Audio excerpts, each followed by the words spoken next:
again, and welcome to another edition of Nick's Impromptu Reviews. And today I'm going to review Small World by Days of Wonder. Now, don't let the title fool you. Small World has absolutely nothing to do with that Disney ride, It's a Small World.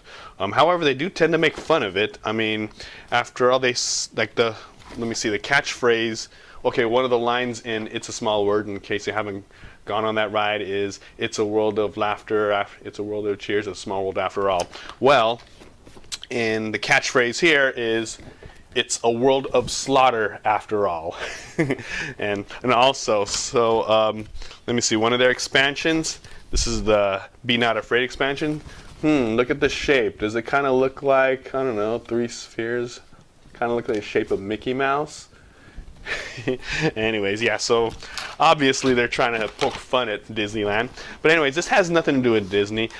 In fact, this is like, it's set in a fantasy world, and it's based on another game called Vinci, which was made by the same creator, Felipe K-Arts.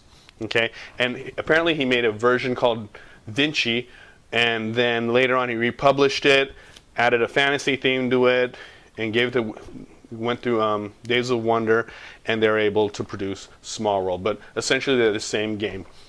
And from what I hear, this is an updated version. It's better than Vinci for most people. Now, of course, there are going to be some people who like the original Vinci, but majority, I think they say they like this one.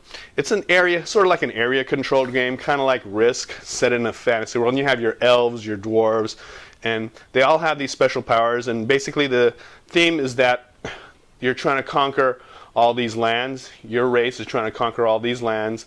And eventually, as time goes by, you're going to run out of sources, you're going to run out of people, and then you're going to have to get another race to take over the world.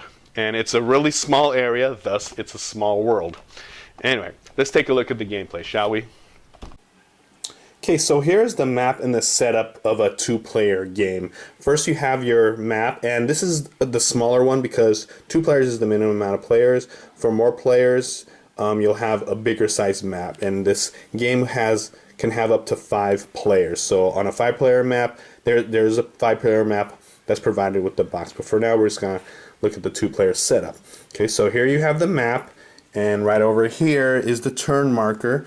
So after 10 rounds, the game is over. There's the money pile, and each player is going to be assigned 5 money at first. And here's the most important thing. These are the races available along with their abilities. Now notice they're like a puzzle, okay, because these things are assigned randomly. Okay, so you pretty much assign a race with a random ability, and then that's the available ones that are here. And initially you're going to have 6 available. So let's see what we have. We have the Wealthy Amazons, Merchant Orcs, Hill Giants, very appropriate, Flying Elves, Spirit Tritons, and then the last race are Swamp Wizards.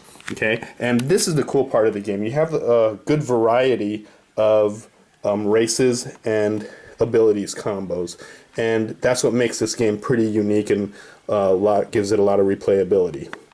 Now, because of the sheer variety and combos you can have with the races and their abilities, Days of Wonder, they provided this little cheat sheet, and this is a great idea, and I think every game that is, even especially ones that are real complex, they should always have some kind of reference sheet so you don't have to go back into the rule books. And first of all, it gives you the sequence of a game turn, but more importantly, it gives a rundown of all the race's abilities and all the special powers. So you don't really have to look in the book because you have a sheet with you right in front of you. And Days of Wonder provided enough cheat sheets for every player, and I think that's a great touch, especially for this game.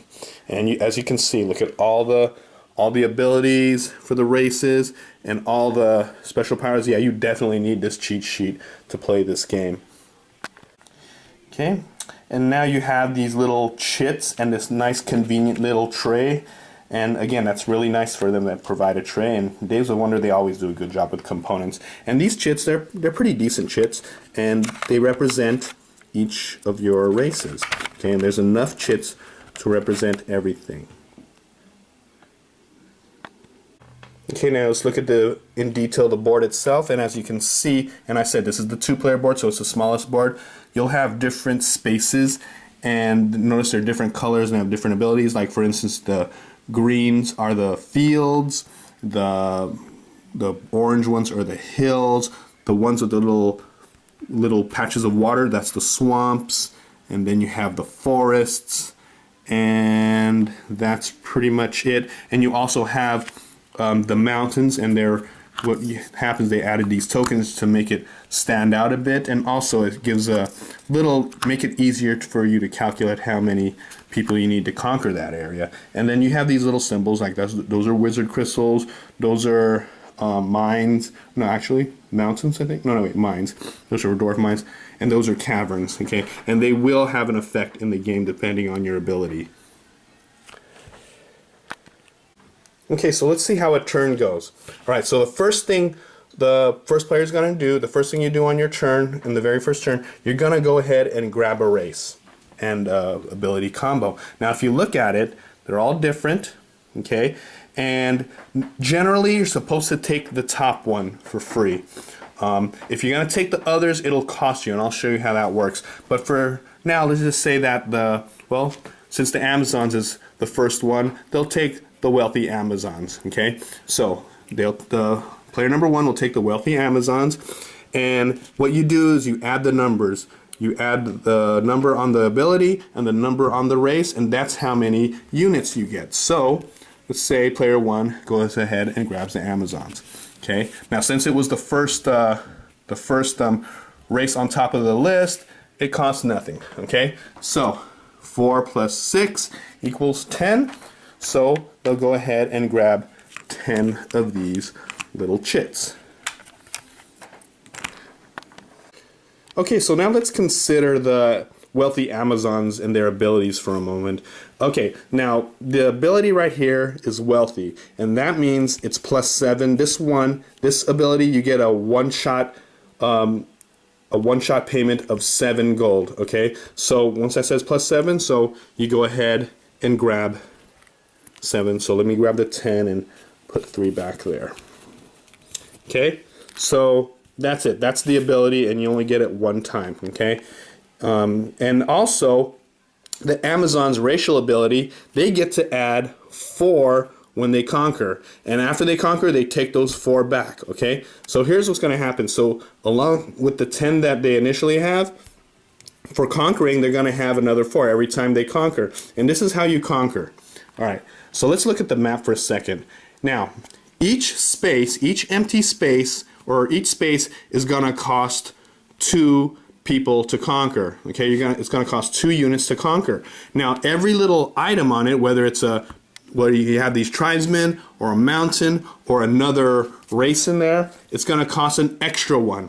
Okay, now for your first conquer, you have to start either on the edge of the map or on the edge of the water.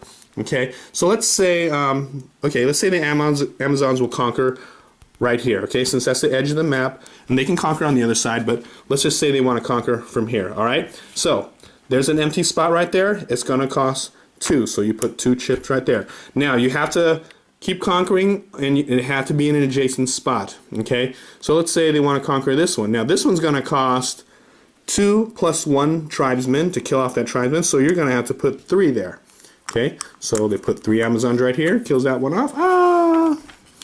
All right, so now again they can conquer. Now you cannot conquer water spaces. However, there is one race that can conquer water spaces, and those are the Tritons. Okay, but generally you cannot control a water space. Okay, so let's see. We can either go this way or that way. So let's go that way right here.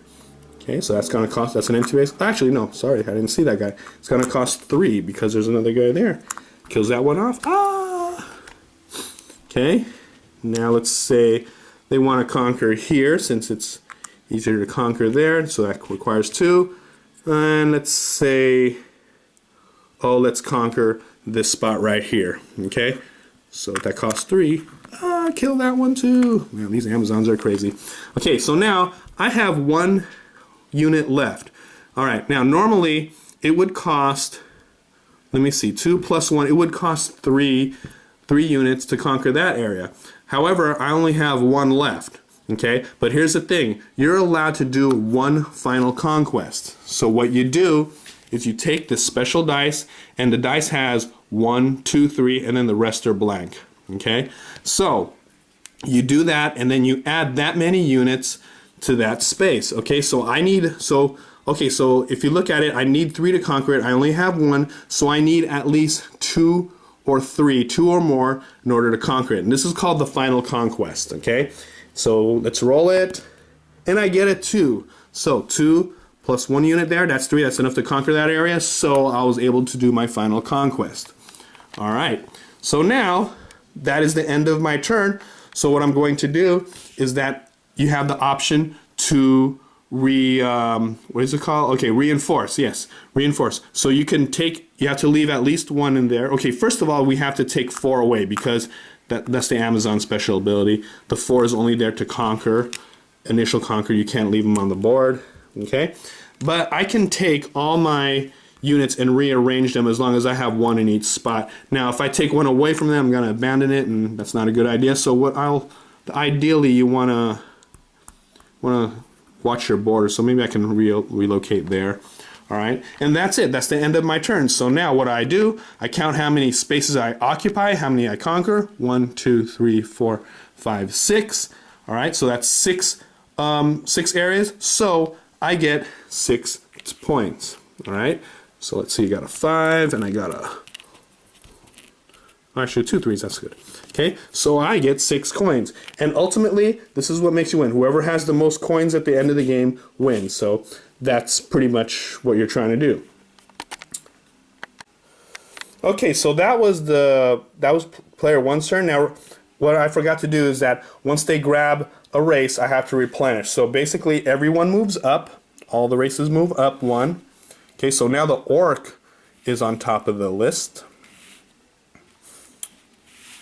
And this one moves up, and then the one below it is going to be the new race. So the wizards, the swamp wizards will move up, and now on the bottom of the list you have the scout humans.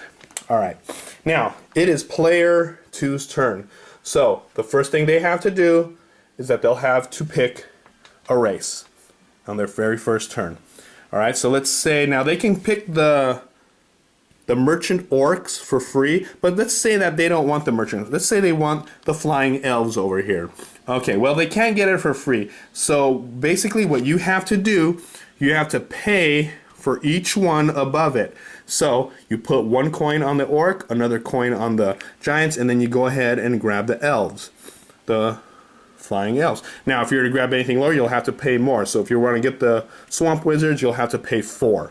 Okay, and what happens is that now whoever grabs those are going to get an extra points. See? So that's sort of going to entice other people to get it. And believe me, you'll have to get another race because you're going to run out. All right, so let's look at the flying elves. Okay, so they get 5 and 6, so that's 11. So you go ahead, and we're going to grab 11 elves. Okay, so now let's look at the flying elves. Okay, and let's take a look at their ability. Now their ability is, remember how I said that when you do your first conquer, you have to start from the edge? Well, because elves are flying, they can conquer anywhere. Okay, so yeah, I don't have to follow that rule of starting on the edge of the board when I conquer. Now, another ability is that they don't lose any units when they get conquered, and I'll explain that later. But for now, let's just say that we're going to conquer. Okay, so flying elves, so they can conquer anywhere. So let's say they want to go ahead and mess with the Amazon over here. So bam, they'll start right here. Now there are 2 over there, and it costs 2 to conquer an empty space. So this time they'll need 4 to conquer that. Boom. Now, when you conquer another player's race, what happens is that, okay, first of all, they do remove it. They do remove their units. However, they don't lose them permanently. They lose 1 of them. Okay, so 1 will go back into the box. Okay, and the other one, they'll keep it for later. Okay, so on their turn, they'll be able to use that. All right, so let's say they want to conquer this one over here.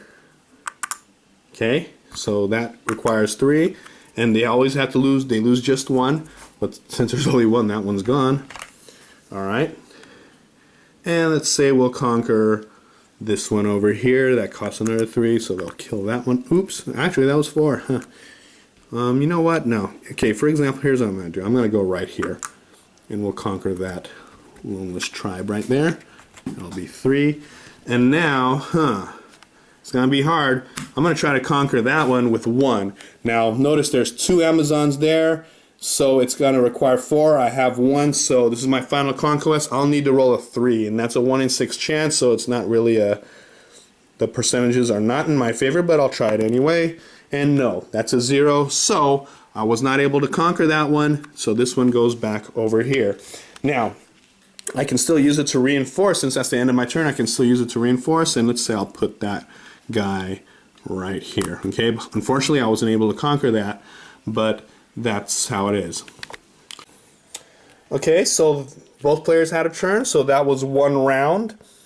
And you just keep doing this until you reach 10 rounds, and whoever has the most money at the end of the game wins. Now, keep in mind that you'll eventually going to run out of units. Okay, you're gonna have like way too few units, about halfway or even earlier throughout the game, and you'll eventually go into decline. And when you go into decline, basically you take your turn, you flip your guys over. Now your units are still there, however, like you can only have 1 unit per square. So if, let's say the elves are to go in decline, or the Amazons are going to decline, they'll have everything is flipped over, and they're only allowed to leave 1 over there, and eventually it's going to dry out.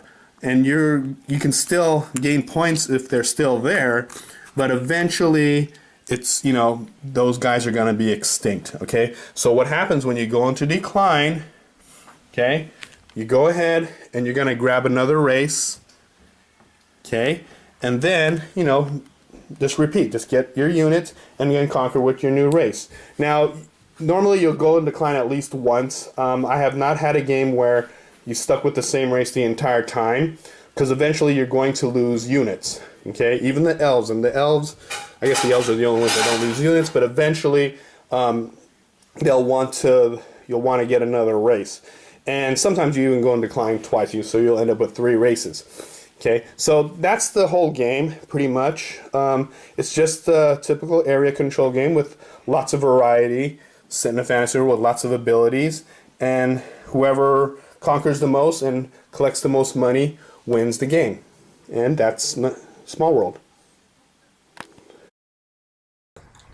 Okay, if there was one word to describe this game, yes, it is variety. And I know I keep saying that word, but yeah, the variety of these races and the abilities is just what make the game unique. And it's like these abilities, they sort of dictate how you're going to play this game. I mean, there are abilities that give you bonuses for conquering a certain area, like a field or a mine, and the combos with the races are just hilarious and infinite. Like you can have spirit orcs or dragon master elves or I don't know, mounted dwarves. I mean, the combinations are actually pretty funny, but at the same time very fun.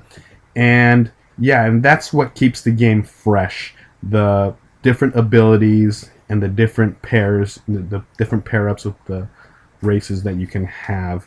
And that really adds a lot of replayability to this game. A lighthearted, I guess you can say it's kind of interactive, but it's very lighthearted. It's a nice little, I guess, a mini war game, but very lighthearted and really fun. And I recommend it for everybody. All right. Okay, this is one of my favorite games. Okay, when I first played it, I was really wowed by it. The sheer variety and combos you can get of the races abilities and the given ability with the other card, it gives for a lot of variety and a lot of depth and a lot of replayability for this thing. And also, I kind of like it's kind of like Risk, trying to take over other people's territories. It's not it's quicker than Risk. It's a lot easier. You don't have to roll dice except for when you're doing that last conquer. But in general, you pretty much just add it up. Hey, you need 4 to conquer that place. Boom, just place 4 right there. And I like the idea that eventually your race is gonna wear out thin. It's, in other words, it's kind of a way of saying, yeah, you're going to be extinct, right? And so someone else is going to take over. And I really like that. I think it really adds to the theme of this whole game. Yeah, there's very little luck. I mean, the randomness is, again, the combinations you get with the races and the abilities, and there's a lot in the basic game. But I do recommend getting like the first 3 expansions, which add more races and more abilities. Like, let me see, like the one I showed you, the one that kind of looks like Mickey Mouse, the Be Not Afraid expansion, the Cursed expansion, and one of my favorites, the Grand Dames of Small World. These 3 expansions, they're mini expansions. They don't cost that much, but they add like a few more races and abilities, and it adds just more variety to the game. Now there are other expansions. The Underworld one, it didn't really. It's okay. I guess it adds another map and all that, and there's a way you can connect the map, the original map and the underground map. I haven't played that yet, but even just playing the underground version of this, I think with the artifacts and the treasures that you get, I kind of bogs the game down, and I really don't. I'd rather stick with just the original and the 3 expansions. There's another expansion that I do have it, but I don't have it with me. I forgot what it was called, but it adds these cards that sort of add an event each turn, and that's a pretty cool expansion too. There's a Realms one that I haven't seen yet, but I don't know. Maybe I'll give it a check. But right now, I recommend just the base game, and then maybe the first 3 expansions that give you the new races and stuff. Yeah, in general, Small World is a very good game. It's very easy. It's very quick, and I think it's really, really fun. The variety of the games, the variety of the races and the abilities, and each race gives you just a really unique way to play them.